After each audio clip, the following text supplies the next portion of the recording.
Então, boa noite, meus irmãos e irmãs. Mais uma vez nós estamos aqui, graças ao nosso bom Deus.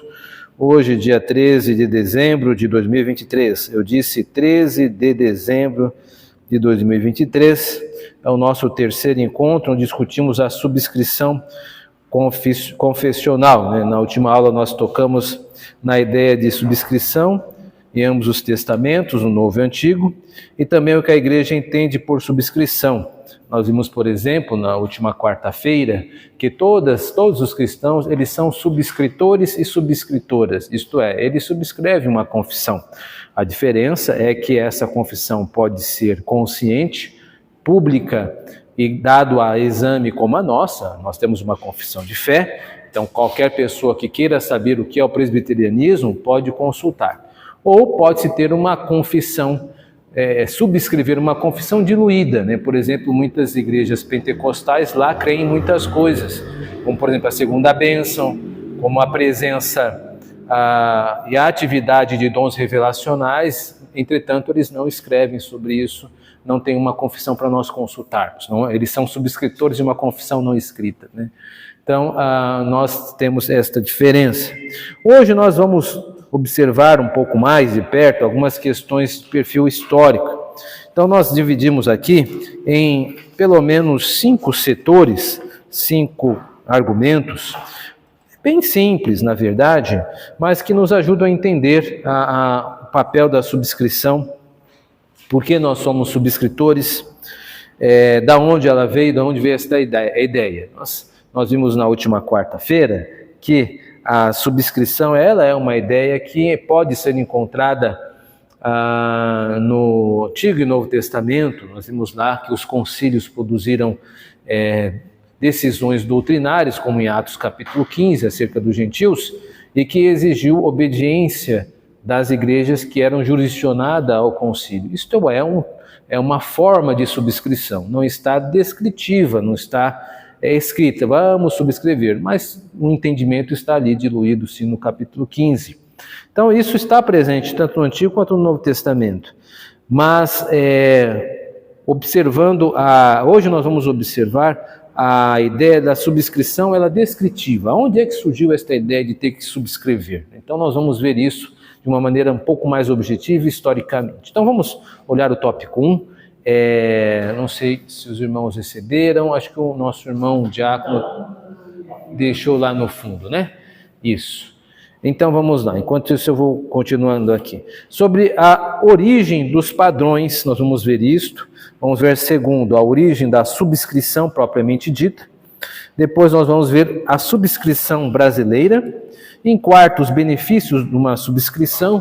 Nós temos um autor que trabalhou com isso, L. Roy Taylor, e nós vamos ver também a subscrição total ou parcial de Morton H. Smith, alguns recortes dos seus artigos. Então, primeiro, a origem dos padrões.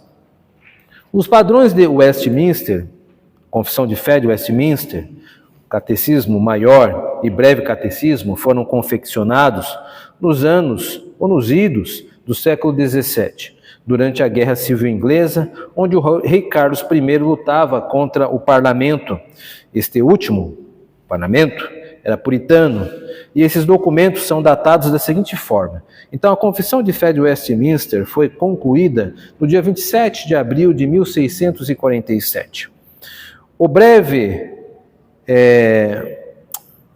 catecismo, tem um certo redigitação, o breve catecismo de Westminster foi concluído em 5 de novembro de 1647. Então, tanto a Confissão de Fé quanto o breve catecismo foram concluídos no mesmo ano, distando poucos meses. E o Catecismo Maior de Westminster foi o último, ele foi concluído no ano seguinte, em 1648. Lembrando que a Assembleia de Westminster, ela permaneceu ativa até 1649. Após a conclusão desses textos, eles começaram a trabalhar em consultas mais pastorais, lidando com a situação que estava na Inglaterra nesse período. Inicialmente, foram escritos com o objetivo de substituir os 39 artigos da Igreja da Inglaterra, conhecida por nós como Igreja Anglicana. Entretanto, Carlos II sobe ao trono e restabelece o anglicanismo mais uma vez. Então, quando os nossos símbolos de fé a confissão, o breve catecismo e o catecismo maior são escritos, eles são escritos num contexto bélico, um contexto de hostilidade, um contexto de guerra civil, provocada pelo parlamento contra a monarquia. Houve também uma negociação com a Escócia, chamado Pacto Solene, onde a Escócia comprometeu a empregar os seus exércitos, a sua marinha, para ajudar o parlamento, contanto que recebessem 6 delegados presbiterianos para que estes também contribuíssem para os trabalhos de uma confissão que seria aceita tanto pela Inglaterra quanto também pela Escócia. E aí o parlamento endossou esse pedido, né, fizeram um pacto. Então os presbiterianos chegaram e mudaram os trabalhos. Em vez de fazerem uma reformulação dos 39 artigos, começaram os trabalhos tudo de novo. Então fizemos 33 artigos como nós temos hoje. Na verdade, um pouco mais diferente. Nós vamos ver que houve mudanças no decorrer do período em que nós recebemos da confecção da Constituição à recepção da confissão e dos catecismos pela Igreja brasileira. Então nós temos séculos distanciando, nós vamos ver que houve algumas mudanças. Mas estas datas são importantes para nós entendermos o contexto. Então, por fim, a Escócia acabou adotando os símbolos de fé e, por conseguinte, os símbolos de fé acabaram sendo incorporados na ideia de presbiterianismo. Devo lembrar os irmãos e irmãs que a origem da Igreja Presbiteriana é uma origem escocesa com John Knox em 1560, mas vindo os símbolos de fé, isso foi um tanto quanto incorporado na ideia de presbiterianismo. Isso será adotado não apenas pela Escócia, mas também pelas igrejas presbiterianas irlandesas.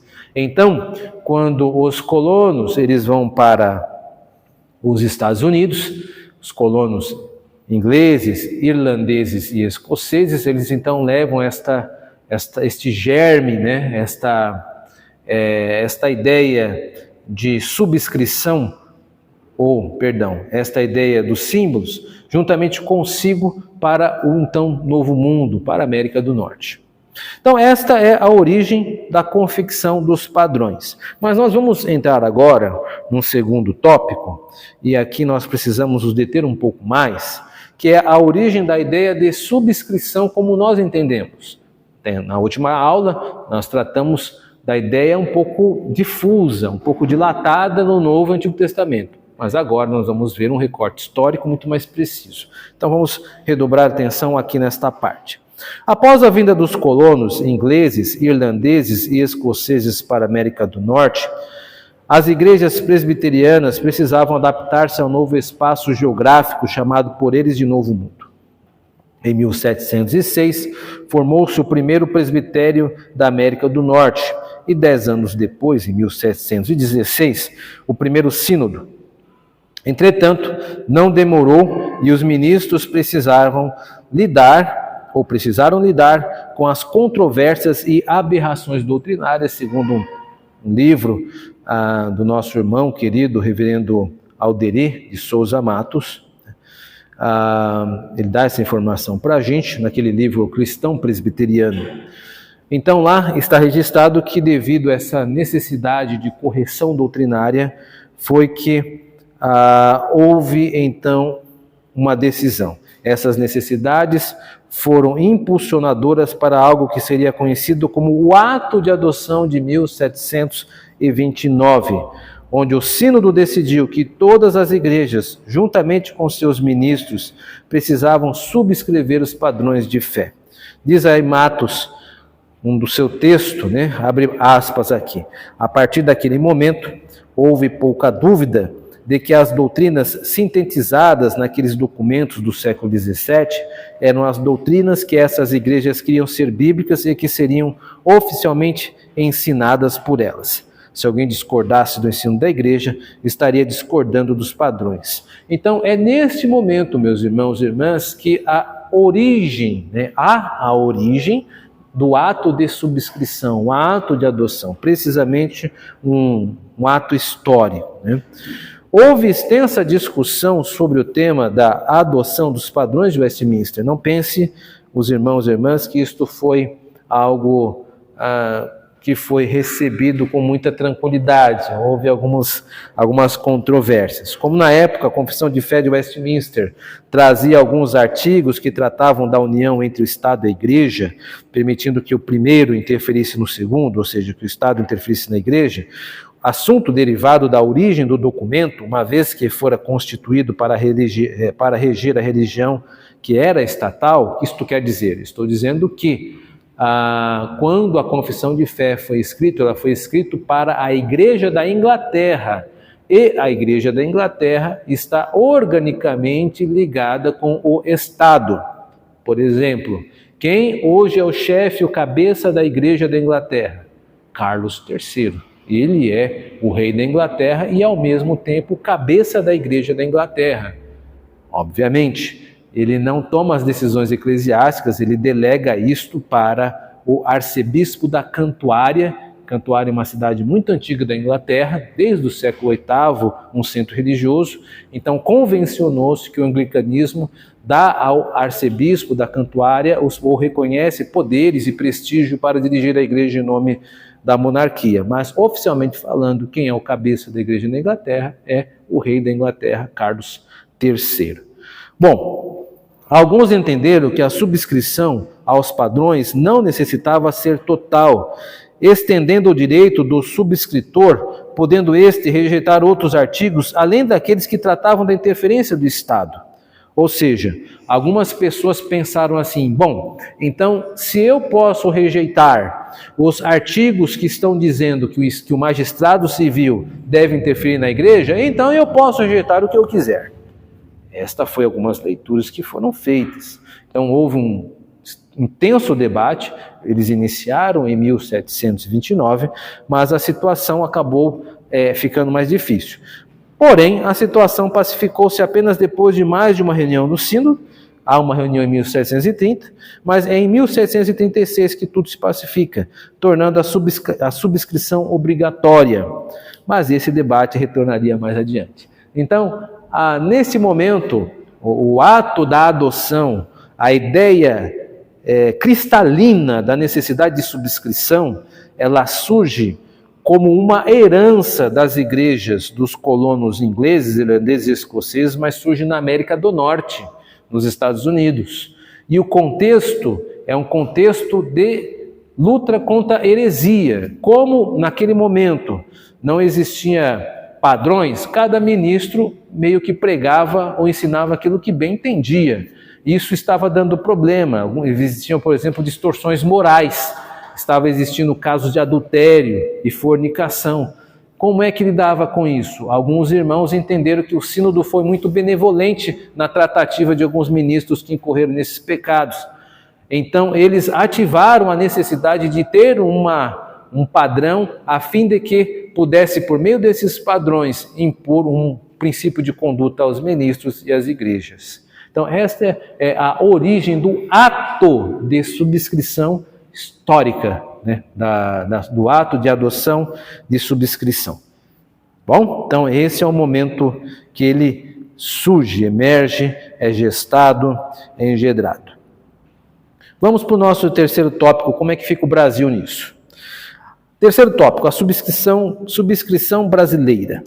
A Igreja Presbiteriana do Brasil, IPB, é uma igreja que subscreve os padrões de Westminster, a saber, a Confissão e o Catecismo Maior e Breve.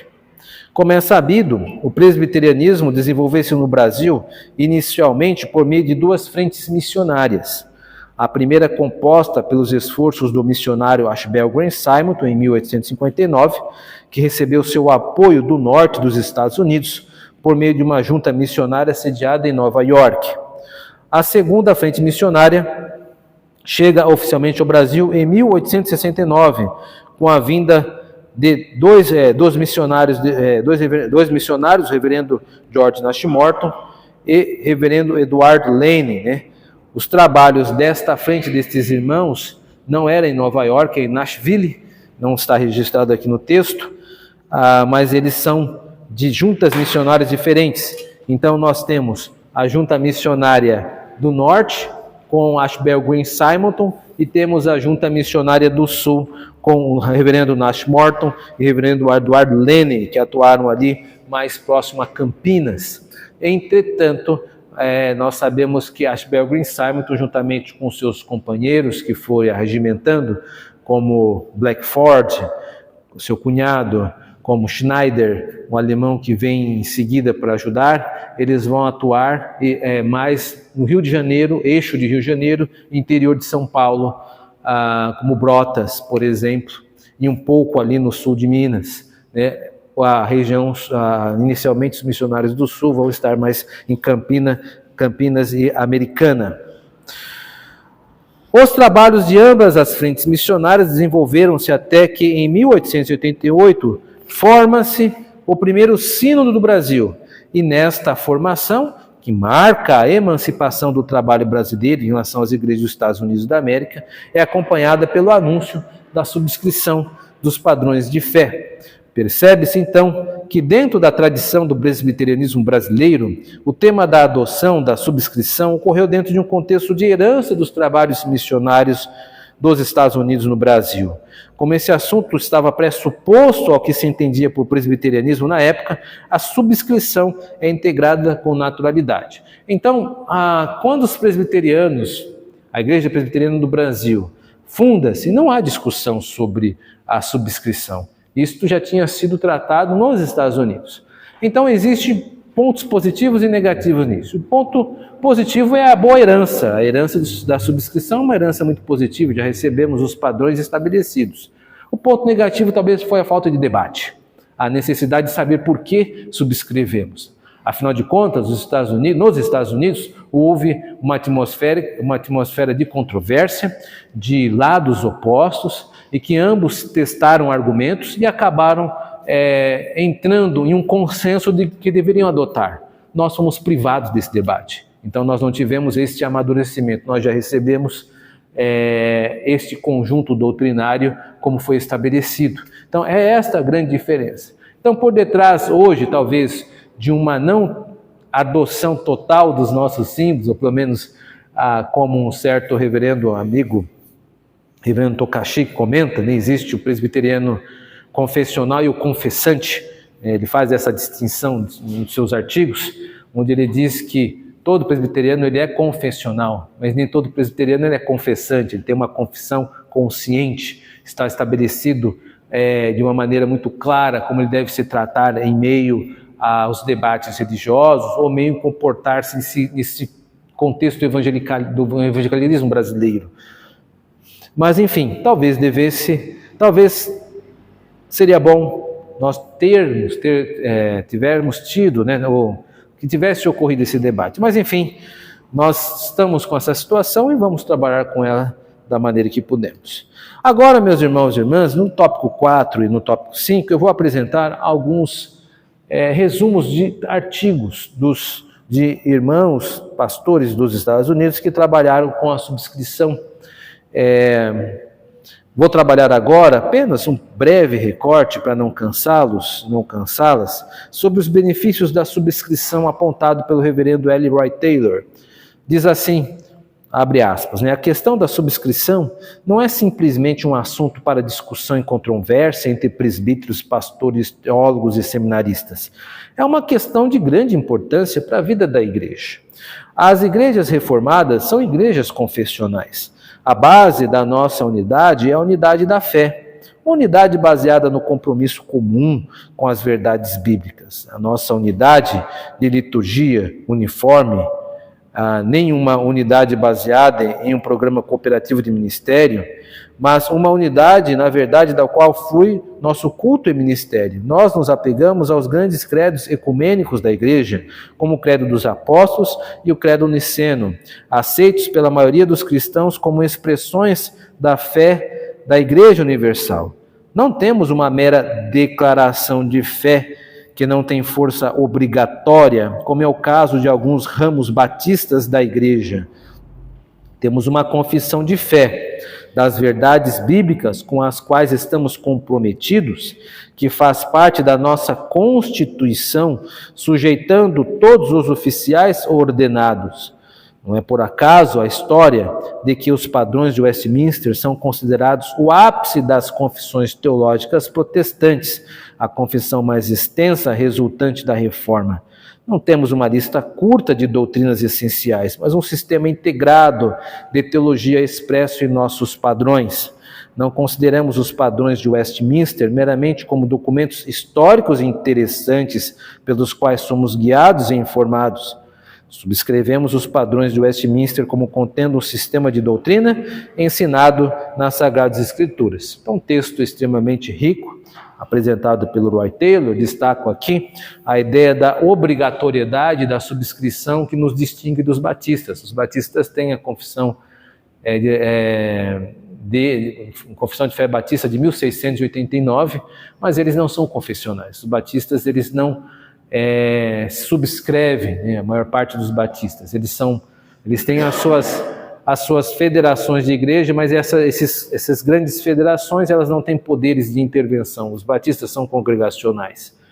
Recentemente, algumas igrejas Assembleia de Deus construíram uma declaração de fé, alguns anos atrás, mas mesmo esta a ação louvável por entender que precisa realmente ter uma doutrina que as uniformize, não tem o mesmo peso que o nosso. Nós somos obrigados a subscrever, nós temos uma obrigatoriedade de sanção caso nós não sejamos apoiadores desta confissão. Um oficial presbiteriano, diácono, presbítero ou ministro, é obrigado a endossar os padrões, caso contrário sofrerá sanções da igreja por isso, como por exemplo, o seu oficialato pode ser questionado, o exercício dele não será de acordo com os votos que fez quando foi ordenado e investido de mandato, por exemplo. Então ele pode ser sancionado. Então esta é a grande diferença de uma declaração de fé do que uma subscrição. A declaração é apenas a simbólica, né? Eu estou declarando. A subscrição ela é obrigatória, ata a consciência por meio de voto sagrado, né? Quinto, subscrição total e não parcial. É um artigo de Morton H. Smith. Aqui apenas um recorte simples, uma explicação do que ele entende por subscrição parcial e o que entende por subscrição total ou estrita. Comecemos pela subscrição parcial. A subscrição parcial, diz Smith, o seguinte: a subscrição frouxa ou sistemática sustenta que subscrevemos um sistema de doutrina que não está especificamente definido, mas que está contido na confissão e nos catecismos da igreja. Isso é semelhante à interpretação liberal de que a Bíblia contém a palavra de Deus. Meus irmãos e irmãs, infelizmente existem muitos irmãos que eles subscrevem a confissão dessa forma. Você subscreve a confissão? Subscreva como sistema de doutrina. Então você acredita que, por exemplo, que a forma correta de batizar deve ser apenas a imersão e a efusão, não é mesmo? Então, ele tem que dizer sim. Ou se ele disser sim, não, eu acho que pode ter outras e não necessariamente essas são as melhores. Então, ele está destoando da nossa confissão. Mas pastor, nós não aceitamos, isso é juízo do conselho, é outro assunto. Mas como presbiterianos e presbiterianas, nós endossamos a prática da aspersão e efusão, porque são confessionais. Nós não batizamos por imersão. Exemplo. Agora, a subscrição estrita, eu acho que ela joga luz neste caso para mostrar aquilo que nós somos.